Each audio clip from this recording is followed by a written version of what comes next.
Although as Minister of National Defense, I had sighting reports of UFOs.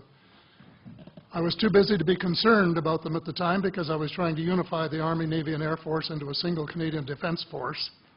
And that itself was a kind of battle to the finish.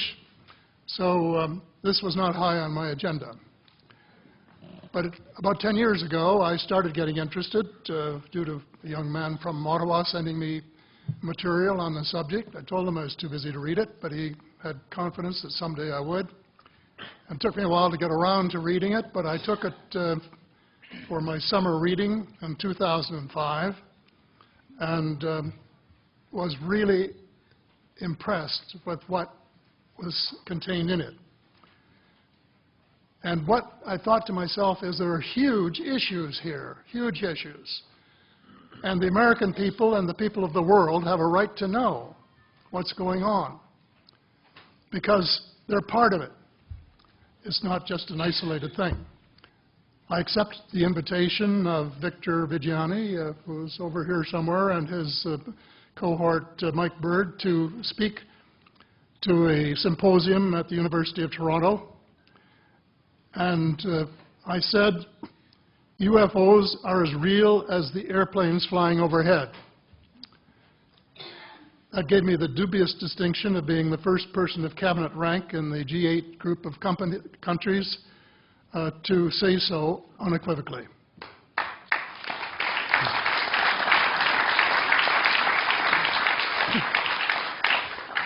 In the 1960s sometime, it was a flotilla of UFOs headed south that crossed into NATO territory in Europe. And the commander-in-chief of the Supreme Allied headquarters in Europe was naturally very shaken. Fortunately, or maybe divine providence, before the panic button was pushed, the flotilla turned around and headed back north. Obviously, they had thought maybe they were Russian, and they were very concerned about it. Anyway, an investigation was launched into this whole subject, and a document was prepared which concluded that at least 4 species had been visiting Earth for thousands of years. And this is my own view at this stage as well.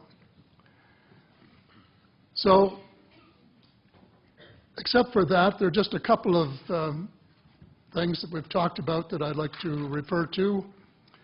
And one was that we were referring to them as they until this morning when Linda Moulton Howe, I think she was the first one, actually named 3 different species. I don't think we can any more refer to them as they because they're not an amorphous mass. They are different species and consequently may have different agendas. I don't think we can say that they all have the same agenda any more than we could say that the United States, China, and Russia had the same agenda. Our real interests may be very similar, but as of now, our perceived interests are still quite far apart. One more observation before I begin what I want to say, and that is that we spent quite a bit of time talking about the 66-year-old cadavers. And I was glad to have Linda this morning finally say that there are live ETs on Earth at this present time, and at least 2 of them probably working with the United States government. The other species that I learned about not too long ago was called the tall whites. And this is when Paula Harris broke the story just a few years ago. And through her good offices, I had the chance to talk for about 3 hours with former Airman Charles Hall and listen to this absolutely fascinating story of how he was working with, first of all, he was scared out of his skin, but after that, when he got to know them, how he was working with, and finally they became to trust each other and have a good working relationship with the tall whites at the gunnery range at Indian Springs in Nevada, and these tall whites were living on United States Air Force property and working in cooperation with the United States Air Force and sharing technology with them. He wrote a book, incidentally, called Millennial Hospitality. There are 4 different versions, but Paula says that Millennial Hospitality number 2 is the best. I think that's the one I read, and it's a very interesting read if you want to sort of get inside the problem of what it's like to bump into these people floating across the terrain in the desert. Well, enough on that for now. My interest is in full disclosure. And my only caveat is I think probably I would say 95 to 98% full disclosure. I know of 1 or 2 things that I'm not sure should be in the public domain, at least yet. They will be someday, I'm sure, but not maybe immediately. But just as children survive the idea of the Tooth Fairy and Santa Claus when they become adult, I think that tax-paying citizens are quite capable of accepting the new and broader reality that we live in a cosmos teeming with life of various sorts. The fact that some other civilizations are more advanced than we are may be humbling. And it exists, and it's being kept secret by the same vested interests who control our destiny. Who are these vested interests, and what are they up to? Well, Senator, you were talking about a military junta.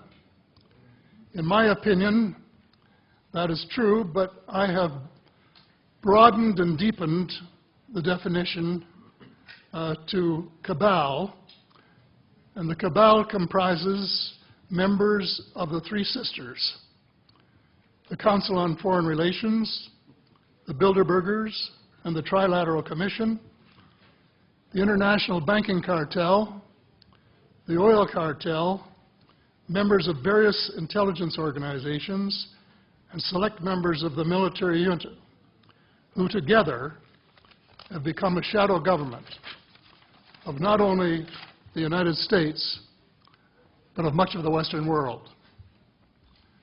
The aim of the game is a world government comprising members of the cabal who are elected by no one and accountable to no one. And according to Mr. Rockefeller, the plan is well advanced. Does this help you to understand why our civil rights are being taken away from us? I say us, because Canada too is included in the grand plan. So here we are more than a decade later fighting another war that can't be won. There is no country on earth powerful enough to protect its citizens against fanatical hate, as we learned from the Boston Marathon. And the mere attempt to pursue the impossible pits neighbor against neighbor and the state power structure against everyone. All of the freedoms won by the millions of men and women who fought and died in World War II are being flushed unceremoniously down the drain. The only hope of peace is a negotiated settlement. This will require a paradigm shift in American attitudes. It involves a de facto renunciation of the plan for a new American energy and the adoption of a pledge of cooperation with all humankind to build the kind of world which we are collectively capable of. Young people everywhere need to be challenged by a noble cause. They need to be involved in arresting global warming, creating a banking system that is just and sustainable, and lead the way in the transformation to the new reality that we have to live in harmony with our celestial neighbors, as well as seeking peace on earth. In